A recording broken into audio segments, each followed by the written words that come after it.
What's up, everybody, and welcome to another episode of Atlanta Unplugged.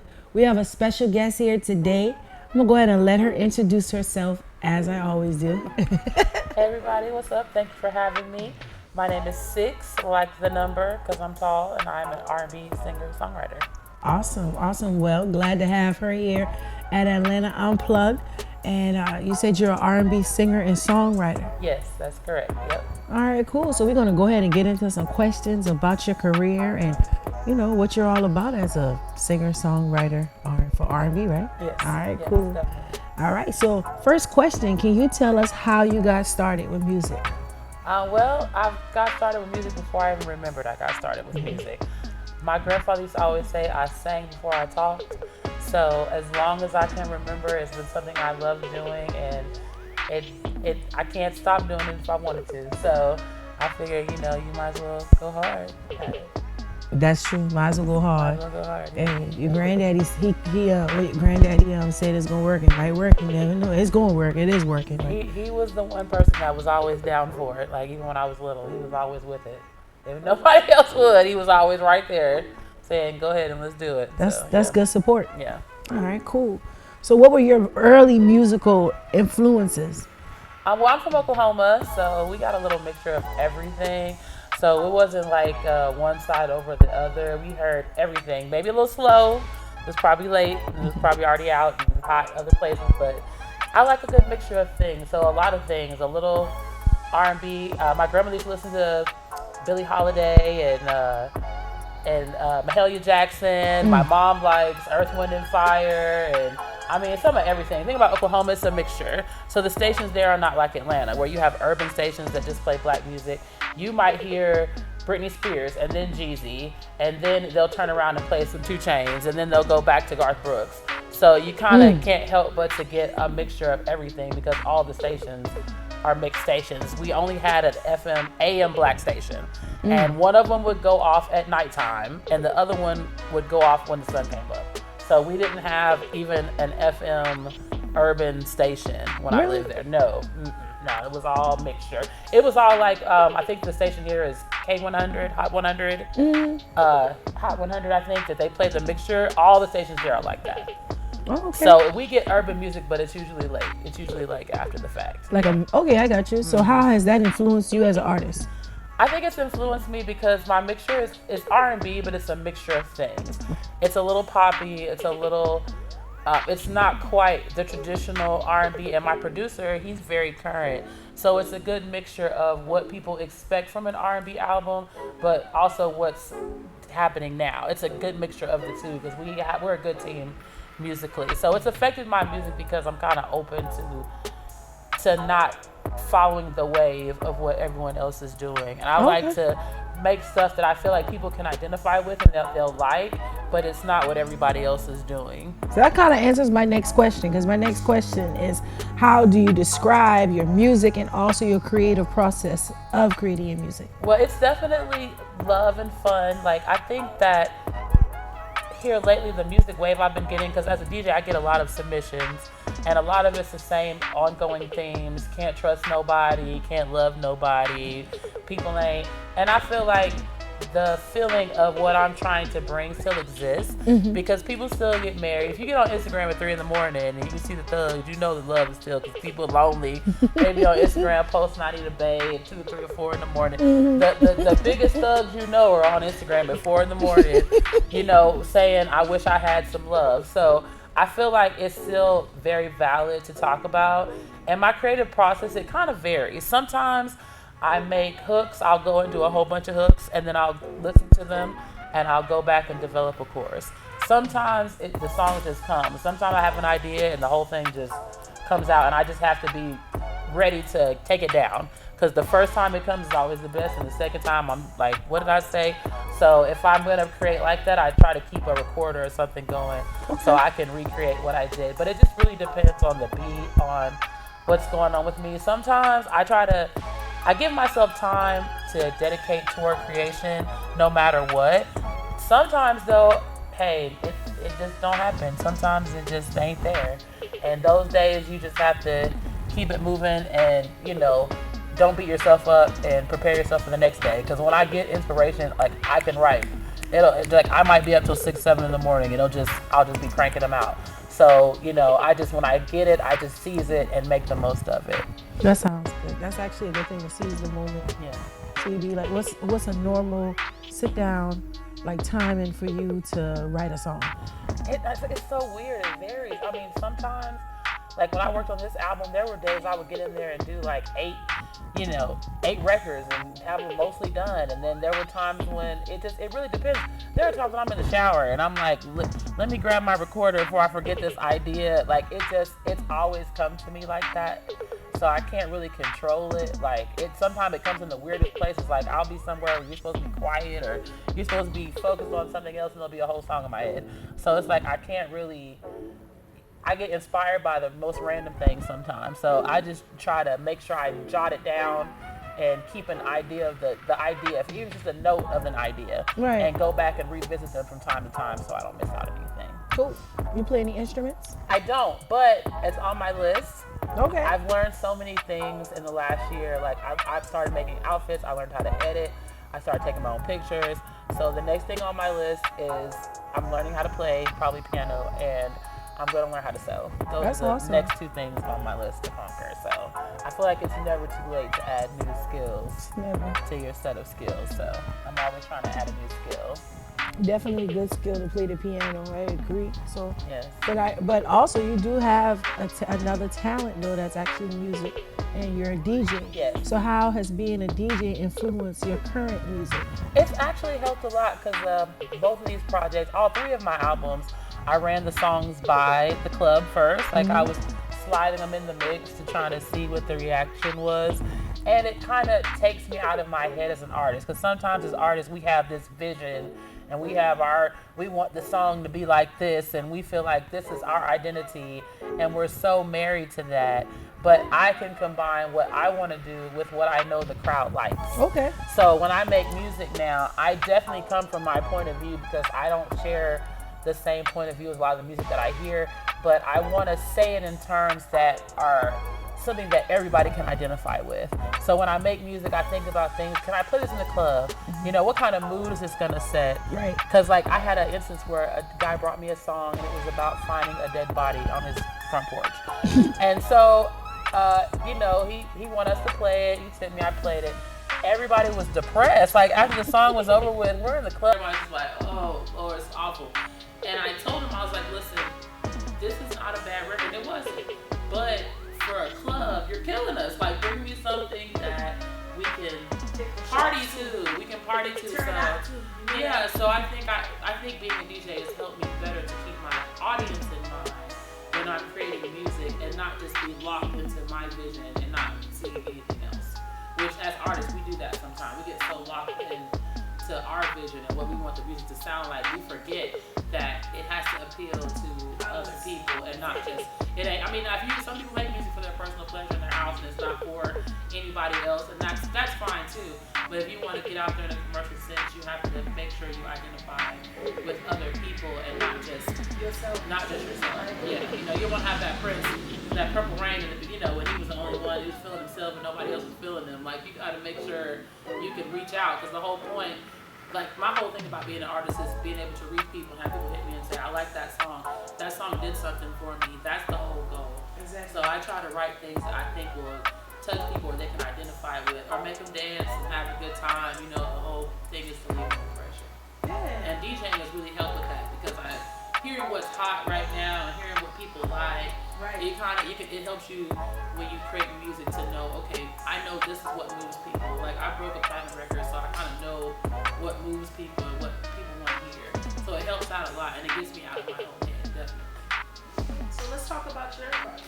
Yes. Your future project. Anything you want to share with the people about your project that you're currently working on? Well, actually, I just dropped a project on the 29th. Okay. It's called Sixx. It's an R&B album. It's a mixture of things. I have one song on there that's like kind of a reggae R&B mix. It's really nice, love, little fun, little dance. It's been doing really well so far. The feedback I've been getting is really amazing. And we actually did so many records for this album that I'm putting out a second one in March, because I had so many records that I was struggling to choose. to make them smaller, enough small number to be on the album. So I'll be releasing another one in March. It'll be part 2 of this particular album because I was blessed to have so many tracks and so many good records that we split it up. So that's like, so we got another question. So how has this album differed from any albums that you've had in the past? If you have any that you want to discuss? I think that I think they all kind of connect and it kind of tells my story. I think this album, I'm more confident. I've started singing with a church choir. Right. And he's phenomenal. My choir director, Kenneth, he is amazing. Like, they make you sing. And after being with rappers for so long, it can change how you deal with music as a singer. Because rapping and singing is like so different. Like, rappers get in there and, it's gotta have a check and get a bag, and they come in there and they want the auto-tune. So it's like a whole different thing. I don't even record with effects. Like, I got a template that has nothing on it. And so it's a whole different process. And being around singers who just sing for the love of it sounding good, it really made an impression on my music, especially when you're an artist in Atlanta and everybody's trying to make it. And they're just, I want to make it, I want to make it, I want to make it. And it's a lot of flash and a lot of smoke and mirrors. It's nice to be around people who just sing to sound good. And it's not about who's hotter or who's got the bigger following. Right. It's just the pure business of making a good sound and sounding good to worship. And it changes how you look at it as an artist. Because sometimes in the music industry, all we think about is, I want to make it. Oh, I want to chill. I want to deal. Oh, I want to deal. Like, people just out here, I want to deal. Oh my God, and so like, it takes away the pure form of making the music and enjoying the process of the art of coming up with a good song. So it brings me back to being able to sing with people, working out my harmonies, and just the process of making a good sounding song. Okay. And it really helped my creative process a lot. Like, I think these songs they're more melodic, there's more harmony, it's more intricate with how I put the notes together, because singing with them really made me it made me more confident than I was. Okay. Definitely. I was confident, definitely, but I think it added to it, because it just really helped to sing with people who are really singers, you know what I mean? Like, it'll make you step your game up. Because I did karaoke for a while too, and let me tell you, it made me a lazy singer. And this really made me back to being in school and competing. I used to compete in high school, vocal competitions, and it brought me back to that. And that discipline helps a lot. A lot, vocally, definitely. So how does the production and also the creative process compare between the two, of the old you and the newer you on this current album or project that you're working on? Well, I'm using a lot of the same. I've been working with Willa Fool for years now. This is our 3rd album together, and he's produced the majority of my records. Okay. So it's an evolution of the sound. I wouldn't say it's a different sound. I would say it's a continuation of my earlier sound, because they're all good. I've got songs from my other 2 projects that people still listen to, tell me they still listen to, and they're still playing. I mean, someone just hit me up on Instagram and told me they like Coconut Rose from my last album. So I think they're all good. It's just a continuation and further building on my message and what I want people to know about me. Okay. And you mentioned someone named Will Full. Is that your producer? And do you have any other people in your production team that help write or create your music? Well, I do all the writing myself. Okay, and I do all the vocal arrangements myself. Awesome. So pretty much I kind of just, and I also engineer myself. I learned how to do that Okay. last year too. So I really just do the vocal arrangements, record myself. My main producer is Willa Fool. We are part of a music publishing company called Willa Fool Music. There's a record label called DB Entertainment. Awesome. There's 4 of us, and Will is our producer. We have a vice chairman. His name is SDM. He's also a rapper. Willie Hunter's our CFO, and then I'm our A&R/artist. So I've worked with him. I've been on the team for about 8 years now. And then I also work with DJ Fridays. He's a DJ also, and we met in some weird situation. But I've heard of DJ Fridays. Yeah, Fridays is very dope. We have 2 songs together. It's Chains on Location. And then another gentleman I met, he's an engineer. We have a song together called The Caption. Okay. He's a producer/engineer, and we just met on social media. And he was doing some of my engineering, and he asked me to record on one of his songs, and we have a song together called The Caption that came out really nice. Okay. Mainly I work with Willa Fool, but I'm always open. Like, if I meet someone who's got, some undeniable heat, I'm not gonna say, well, I don't work with other people. I'm always open. So when I meet a producer an artist, like as an artist, I try to give everybody a listen because you just never know. You never know. You never know who could be someone that you could really work with and do some things with. So I'm always open. Like people hit me up, producers, I always give them a listen because that's how I met Fridays. Like I met Fridays in a weird situation and he started playing music for me and we have 2 really nice songs. So Okay, so what are your favorite songs that you created, and can you tell us why they're your favorite songs? that's hard. Right? I don't You got know. take your time. Oh, that's hard. It's like picking your favorite kid. I don't know. Currently, That's not that hard. I'm just joking. I'm gonna say. I hope the kids aren't listening. I don't have a favorite. It was a joke. I would say, on a personal level, probably Chains On, because when I made that record, I don't know, something about the feeling I got listening to it. I was like, okay, I feel like I did something. But I mean, picking a favorite, like I've had a hard time picking songs to send to people because everybody's got different favorites. People are hitting me up like, oh, I like this one, I like that one, I like these 4. So I don't know. It's like, it's a hard choice. I ask for help. Well, give us the first song that comes to your mind, and tell us why it came to your mind. How about that? So that people can actually go look it up. I would say on this current album, it's so hard. I would probably say either Chains On or Salt and Pepper. I was thinking Salt and Pepper. Salt and Pepper has been a lot of people who've heard that record really like that record. And it really just depends if you like slow or fast, if you like, because I have something on there for everybody. Right. So I think it really just depends. But I would say probably Salt and Pepper or Chains On, definitely. Salt and Pepper and Chains On? Yes. Why? What about it do you like? I think for Chains On, it's just the message. I think, because the song, it has a double meaning. Right. Chains is in, the jewelry. And the other meaning is chains on as far as commitment. Like, I'm committing to the whole thing. Like, a lot of people do relationships, they just, you just kicking it, we chill, they Netflix, but it's not no real, it's not, you know what I'm saying? People want to kick it, but it's not any real commitment. There's no commitment to the other person.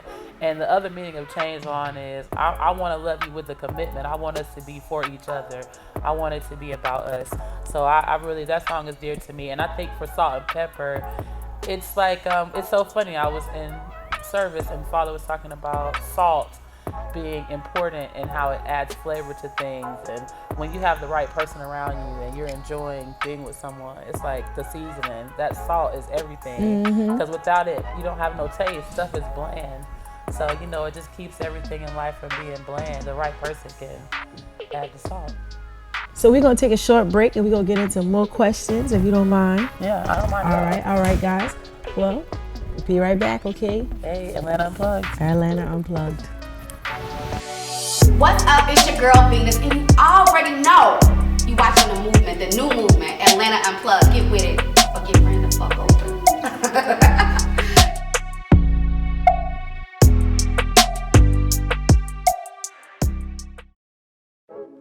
All right, guys, welcome back to Atlanta Unplugged. You're still sitting here with the artist Sixx, R&B singer. So we're going to get back into some more questions.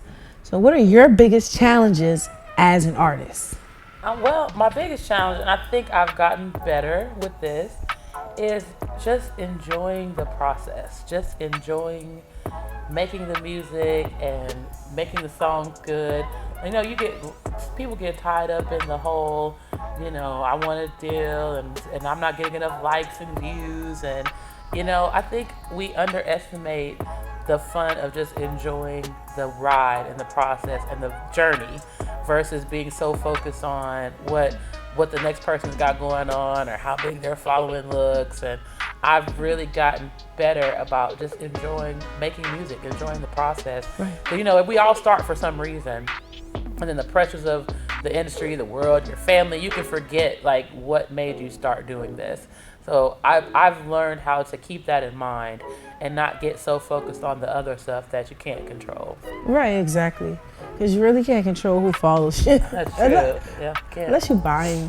But those aren't good followers. Yeah, if you buy them though, no one's gonna show up. It's gonna be you in the, looking at where all these people at. You're in the spams. Yeah, exactly. Featuring the spams. And the people who want to give you artwork. Exactly. Who wants to give Let's you stalk artwork? your page. Like, do you want a cartoon? DM me for info. Like Them cartoon stalkers are serious. The graphics, boy. right? The I swear they must have me on post notifications because when I start posting, here they come. You need a cartoon?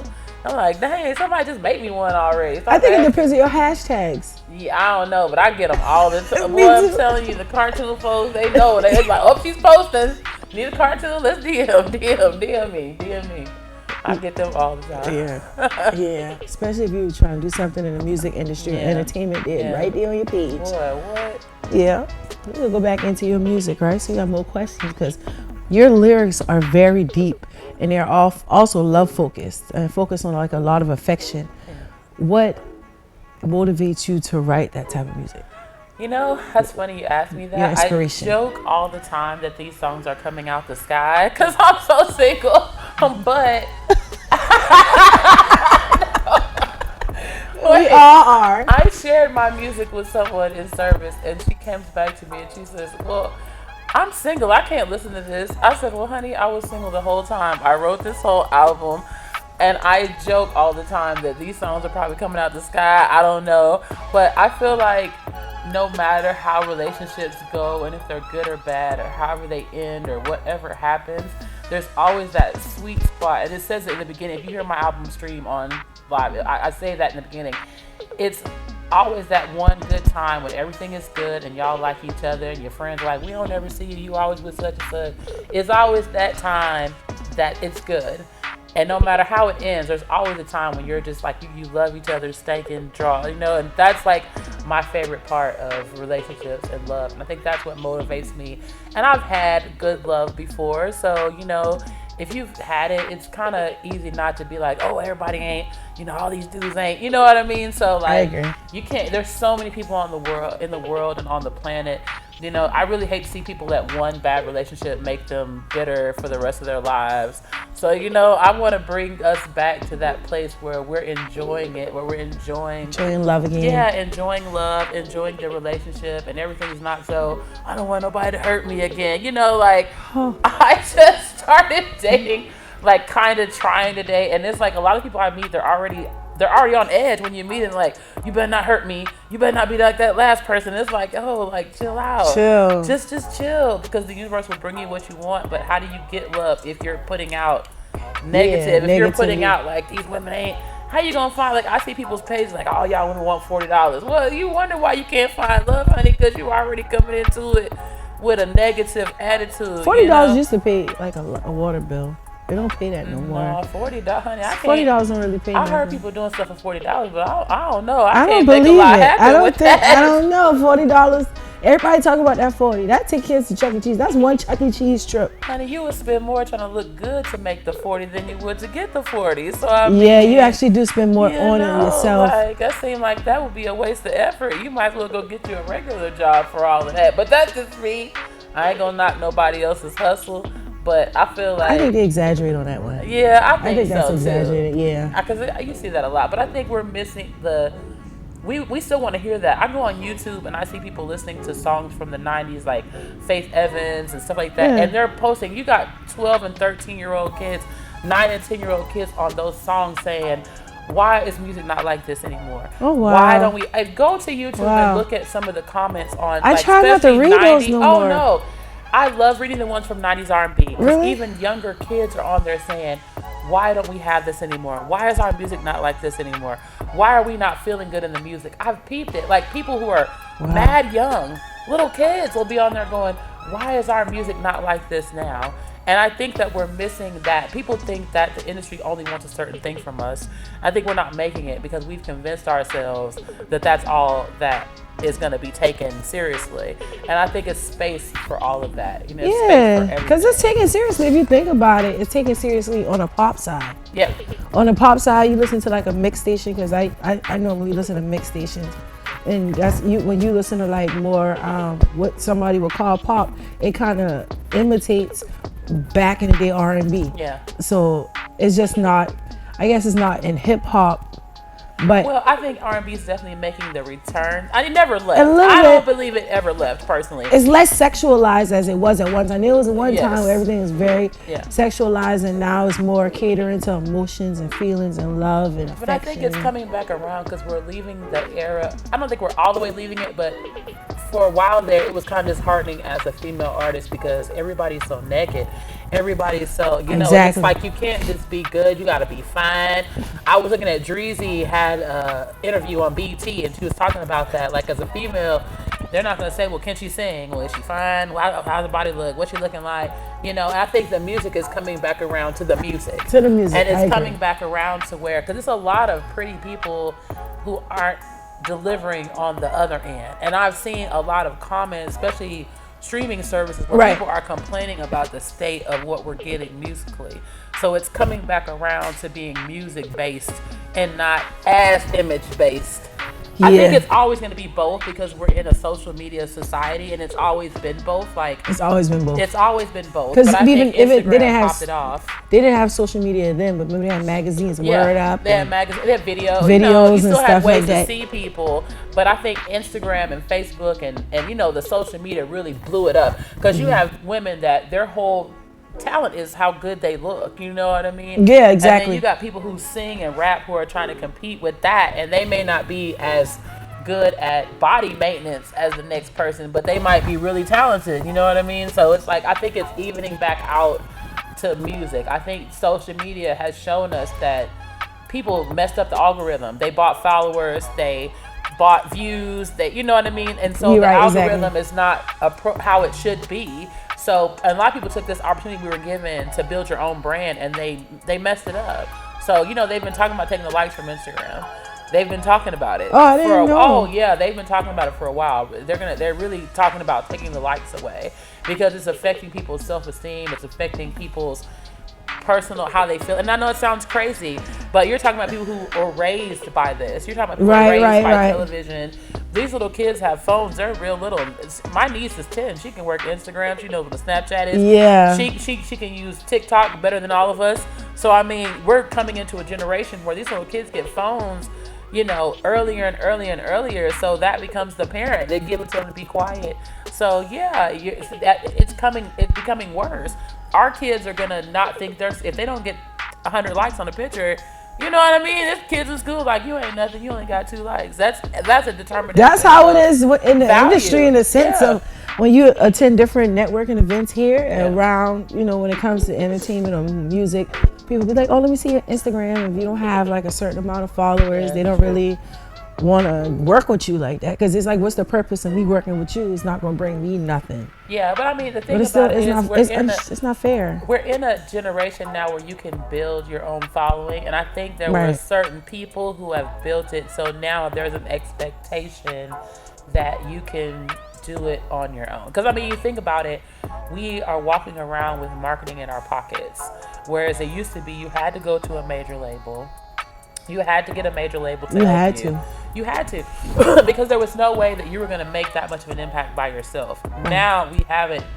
We're carrying it around with us. Exactly. It's just the thing is just finding, like, that's what I'm working on too now is creating more content that people will identify with. And engage with. Yeah, because certain posts I make, I get tons of views and people want to say stuff. And then certain posts, it seems like nobody says anything. But I see people in the street and they're like, oh, I saw you were doing this. I saw you were doing that. You know what I mean? So I'm working on getting more engagement and more interaction. But I have a pretty decent following. I think, you know, all of us should take advantage of that. But it is challenging because when you're in a creative process, for me, sometime when I'm creating, I can't stop and do Instagram at the same time because then I've thrown off my mindset and I don't even want to make music no more because now I'm on Instagram trying to like pictures and post stuff in a caption. So it is like a delicate balance because for me, I have to plan my posts and do it when I'm not making music because if I start doing it during the studio time, I'm all distracted. And It's very distracting. It's very distracting. Especially you get on the post, you start reading stuff, and then next thing you know, your session is over with because you've been on here commenting and liking. And so I only do it when I'm not in the studio because I can't. I'm a multitasker, but those two things I can't really do together. Okay. So we actually getting a little bit to the end. Got a few more questions for you. So me and you actually talked about this off camera, but are you looking forward to doing any kind of videos anytime soon? Definitely. That's the next thing I'm working on is visuals. Awesome. And I'm going to go back and shoot some videos to my earlier records too because people have been asking. So that's actually what's next on the itinerary. And y'all keep a lookout, and y'all make sure y'all look her up on social media. So when she drop those videos, y'all ready. Definitely. What's next for Sixx, the R&B singer, aka DJ Sixx? Well, definitely next, as we talked about earlier, visuals. Definitely, I'm going to be shooting videos. I'm going to go back and shoot videos to some of my earlier songs because people have asked me, so we're going to do that. And I wrote so many songs for this project that we split it up. So there's going to be a part 2 that's coming out in March. So make sure the best way to find out is to follow me on Instagram. All right. It's Sixx ENT with 2 X's. It's Sixx, the singer and DJ, on Instagram. And make sure you follow me because I'm telling you, everybody's like, hit me up, tell me. I'm like, listen, I know so many people. Please go to my Instagram because that's the best way to find out performances, videos, new songs dropping, new visuals. It all mostly goes to my Instagram because that's where a lot of my following comes from. So. All right, so y'all make sure you guys follow her Instagram, and you can also find her Instagram handle on our Instagram, and that is at Atlanta Unplugged. Make sure you go follow us on Facebook and go like our page as well, Atlanta Unplugged. And we're also on YouTube, and you can look it up at Atlanta Unplugged on YouTube. And we'll definitely be tagging DJ Sixx, Sixx, the R&B singer, on all of our social medias soon. You're actually probably seeing this video on one right now, right? Yes, definitely. And I want to thank Atlanta Unplugged for having me. Oh, thank you for coming. Thank you for a great interview. Yes, I appreciate it was great. And I want to shout out my team, Williful Music DB Entertainment, my CEO, producer, Williful for sure, SDM, he's our vice chairman, and Willie Hunter, who is our CFO / mentor. Thank y'all for all y'all support. I really appreciate you because I wasn't putting out albums like that before I got with the team. So I really appreciate it, definitely. And look forward to what's coming next. Make sure y'all tune in. Thank you very much again for tuning in. See you next time. Atlanta Unplugged. Atlanta Unplugged, we out.